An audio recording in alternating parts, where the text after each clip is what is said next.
the pushy broad from the Bronx, New York.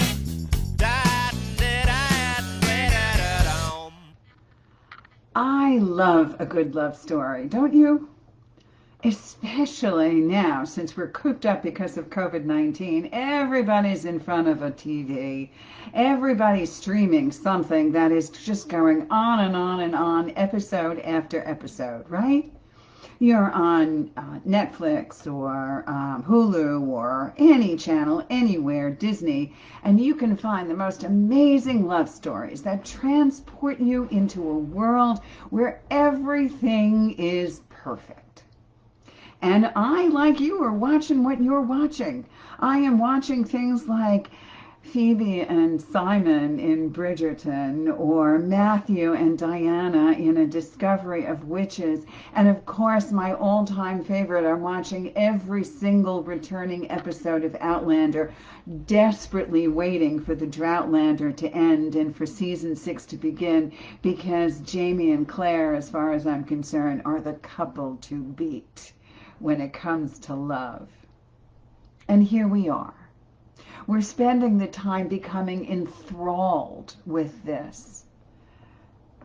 Just like when we watch every single Hallmark TV show, and the moment the movie starts or the moment it happens, boy meets girl across the room, and maybe they hate each other in the beginning, and then they absolutely love each other to the point where they are inseparable.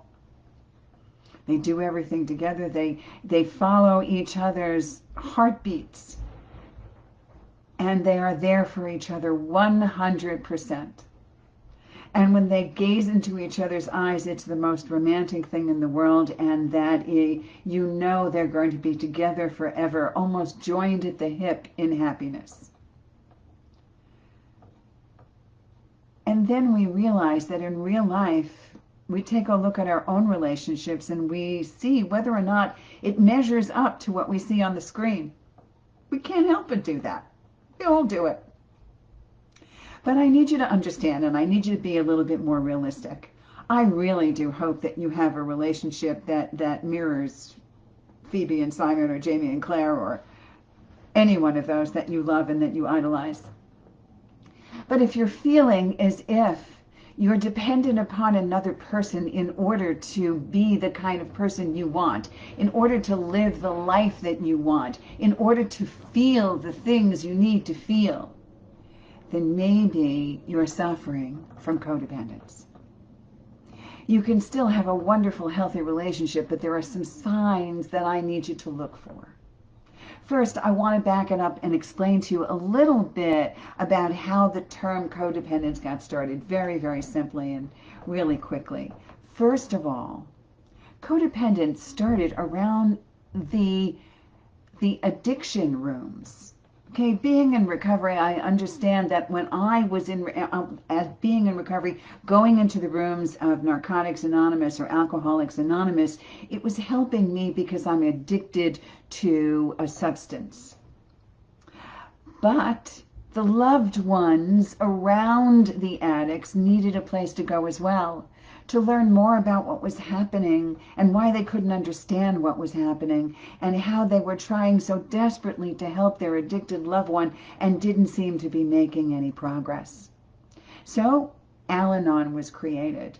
Narcotics, Al-Anon and Nar-Anon were created. And those two places gave people a chance to go to work out problems based around their loved ones who were suffering from a substance abuse. And then data started to emerge. People started to realize that the ones taking care of those suffering with a substance abuse seemed to have problems of their own in how they were taking care of the active addict or the active alcoholic. And then the term codependency began to emerge because people began to realize that how they were reacting to their loved ones that were suffering from substance abuse wasn't healthy for them. And more importantly, wasn't healthy for the addict who was suffering. And then it continued to emerge that the addict who was suffering and the person who was trying to take care of that addict were codependent with each other. that they were constantly feeding off each other and perpetuating bad choices, perpetuating the addiction in a way that was unhealthy for both of them. And then it continued to emerge that codependency really has some specific symptoms. Whether you are a person who is addicted to alcohol and drugs, or whether you are a person that is maybe addicted to trying to fix that problem, they both had things in common. And now it has moved to a point where not only does the addict and the person taking care of the addict have those things in common, but we can see in ourselves, in our own relationships, sometimes things that would be considered unhealthy as to how we approach our partner. So that's how codependency emerged. And that's also what we mean by being addicted to relationships, addicted to another person. For instance, when you are trying to help that person who is suffering, sometimes you try to do everything you can, and if you're in that situation, I want you to listen carefully. Because codependence can have a lot of different umbrellas, and we're going to spend a lot of time talking about it because there are so many different ways that we can heal from it. But I want you to understand that when you are in a situation where you try to help somebody so much, and you try to be there in a way that is so thoughtless on your part and so amazing for you to try to want to save that person because you care about them and you love them and you don't want anything to happen to them. And we understand that. The world understands it. You can see it in the love stories when they run to each other's aid. And Simon helps Phoebe, and Jamie helps Claire, right? Rescuing the damsel in distress. We always want to save the people that we love. Of course, it's natural. It's who we are as people. But then we realize down the road that maybe we're constantly saving them. And that's the awareness that I need you to have. That separates a codependent relationship from a healthy one. So think about a couple of things that you may be doing and you maybe can identify as being codependent in how you handle your relationships. First of all, are you constantly saving your partner? Are you doing that? Maybe you're constantly saving your child and protecting them in a way that maybe they should be protecting themselves. Does that happen sometimes? Do you find sometimes that you have difficulties making decisions in relationships because you're waiting for that other person to tell you what kind of decision you should be making? Does that happen sometimes? Or maybe you really don't know how you feel about something. You can't determine whether or not you're feeling happy or sad or glad or whatever until you first find out how your partner is feeling. Or when you wake up in the morning, you want to know what kind of mood you're going to be in dependent upon how your partner is living his life or her life. If they're having a bad day at work, you're having a bad day. If they're in a bad mood, you're in a bad mood. Or maybe you find that you really can't tell your partner how you feel, or you can't stand out and make a decision because you're afraid you're going to be put down, or you're going to be yelled at, or your opinion isn't going to be worthy of anything. So it's easier to go along with what your partner wants. Or it's easier just to please your child rather than say, no, I don't want to do this for you. Because you want to be able to earn their love. And the only way you know how to earn that love is to give in, is to please, is to try to do everything for that person and lose your identity somewhere in the process. All of a sudden, you have no identity. You don't know who you are. Or maybe you are just waiting for a glimpse, a compliment, an approval, a word of, my God, you're doing a great job, because that's the only way you really know who you are. You're waiting for the validations of others in order for you to decide that you are worthy, that you are good enough in this world, because you're waiting for someone to say, you know what, gold star, you are fantastic. And otherwise you don't think so? Or maybe you just have so little trust in yourself that what you have to do is look at that other person to gain your trust. Be acknowledged by another person so that you can feel valuable. If any of those things are you, then I want you to the first step in conquering that feeling of codependence, first step number 1 is to be aware of the things that I'm saying. One of the biggest things that happens when we try to help people in need, or we try to do everything we can for our partner, is not realize what we're doing. Simply not realize it. Not realize that we are losing ourselves in another person. Right? We're just tumbling and tumbling and tumbling until we don't know who we are. We just know that we eat, sleep, live, and breathe that other person. That our entire life centers around another human being. And you know what I mean. You can be in denial all you want about it, but deep down, inside, in your guts, you know. So I'm giving you permission to be aware of it. That's the first step. Be aware. Also be aware that there is another way to live your life. And it doesn't mean that you love that person any less.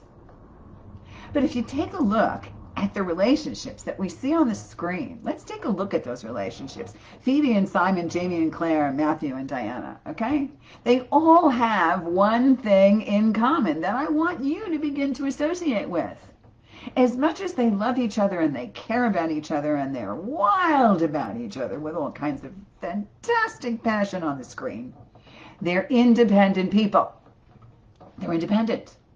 Each one of these men and women can live independently, totally fine without the other, no matter what. They choose to be together, not out of need, but out of want. That separates a codependent person from a healthy relationship. I do not desperately have to be with another human being in order for me to breathe, in order for me to have wants and needs and interests and an opinion about things. I can be an independent person and bring my independence and bring my whole person to compromise with another person, to complement another person, not to complete another person, like Jerry Maguire would say. The moment that Tom Cruise said to Renee Zellweger, "You complete me," I said to myself, oh my God, there's a codependent relationship. We can be healthy. We can support each other.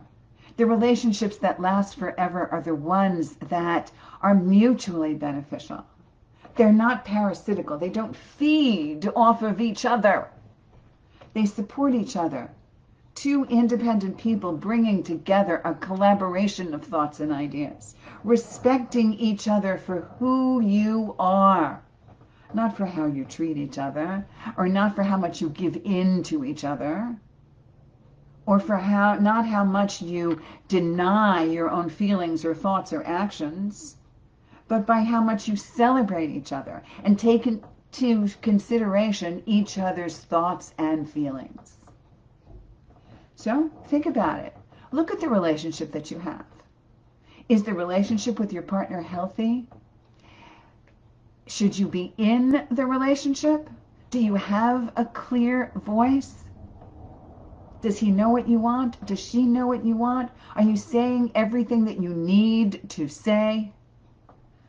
Are you doing the things that you like to do? Are you feeling good about what you're doing? Are you feeling good in the relationship? Do you feel respected?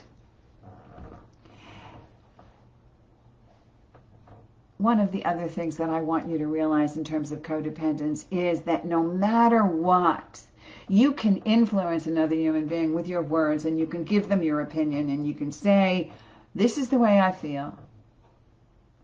But you can't expect that that opinion is going to change another human being. Very, very simply. I want you to know more than anything else that what we learn in recovery is I cannot change another human being. The only person I can change is me. As long as I live, the only person I can change is me. So, when it comes to relationships, and even more when it comes to handling your children, especially parents handling adult children, you cannot change that other person. The only person you can change is you. That's number 2. If you get that imprinted in your brain, you will be able to stand on your own. You will be able to hold your boundaries, because you'll realize that your words can only influence. They cannot fix. They can't change and they can't fix. So, stop trying to fix the world. Stop trying to make it okay for another human being. Stop trying to do that. Make it okay for you. Live in a way that you know that one day at a time, you're going to be the best version of yourself. I have so many clients that say to me, I just want to make it okay for them. I just want to fix them. I just want to make sure he's okay. I just want to make sure that he's not drinking anymore, or I'm going to cover it up so that the family doesn't know, or all of those other things. You can't change it. You can't fix it. I need you to understand that being a separate entity, being codependent, is attaching yourself to another human being. I need you to physically think of breaking that umbilical cord. Okay? You're not attached. You're two totally separate individuals. I want you to think of it as taking your power back. Take your power back. Understand that the only person you can change is you. Those are words like mantras on your brain. I want you to resolve to believe in yourself. Only you. It doesn't mean you can't give your thoughts and actions to other people. I'm not saying that. But what I'm saying is I want you to trust your gut. And I want you to believe in yourself. And I want you to know that your thoughts and your feelings are valid. And they have a place in your relationship. And your relationship is not dependent upon what another human being is doing. It's dependent upon what you are doing in the relationship and what you're doing together in the relationship. And I also want you to know that as an individual, you have your own thoughts and feelings and desires.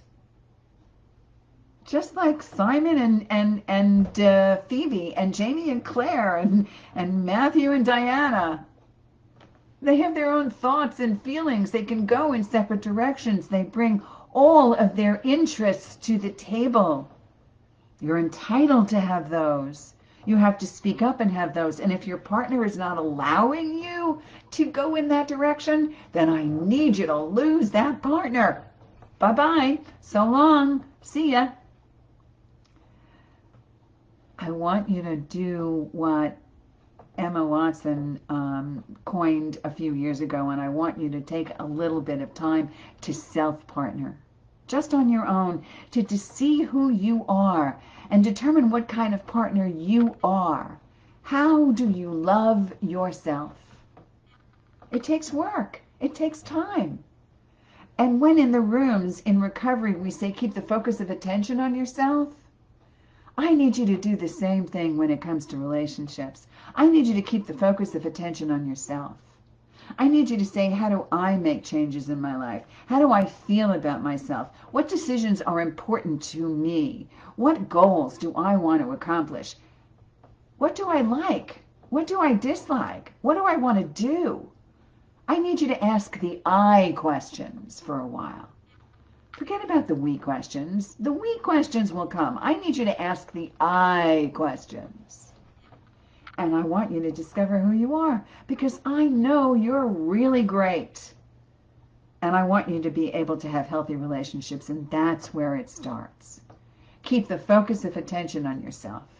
The only person you can change is you, right? One day at a time. You don't have to do it in big chunks. Just do it one day at a time. and take your power back. There are a million ways to talk about codependency, and there are so many things we're going to talk about in terms of relationships. This only scratches the surface. But now I want to talk to all of those people that are with people who are addicted to a substance. If you are living with an active alcoholic or addict, I want you to understand that there is help for you. Not only for the active alcoholic and addict, but the biggest help in codependency I can give you today is to realize that you do not have to live this way. You don't have to live this way. You're facing a real problem. It is not going to resolve itself on its own. It is not going to go away on its own. It is not made up or fiction. What you're seeing is real. Yes, it's a problem. Yes, it's real. Do not think that it's not. And I want you to know that there is help. The Pushy Broad is here. Just go to my website, Pushy Broad from the Bronx. And I also want you to know that you're entitled to live a life of happiness, and you are not entitled to have this life be your constant. You are not stuck. There are ways to change your existence. But it starts with the courage of change. It starts with the realization that you're codependent around this, and now, more than ever, you're going to take your power back. So, if you are admitted that you are powerless over other people and your life has become unmanageable because of it, there is hope. And that is the beginning of the second step. And the second step will be available to you in the month of February with Pushy Broad from the Bronx. So, be aware of the fact that you may be codependent. Be aware of the fact that it's time right now in your existence to shine, to be that person that you want to be, to let yourself know what's really important to you, and to move away from everything that isn't. You are not stuck in unhealthy relationships. You are not stuck in a vicious cycle of parasitical relationships. Take your power back. And I'm here to help you do it. This is Ellen Stewart, the Pushy Broad from the Bronx, saying thanks for watching, thanks for listening. Please stay with me, all right? We've got lots to cover on codependence. Have a great night and a great week. This is Ellen Stewart, the Pushy Broad from the Bronx, saying thanks for listening, and remember, everybody needs a little push. From the Pushy Broad from the Bronx, New York.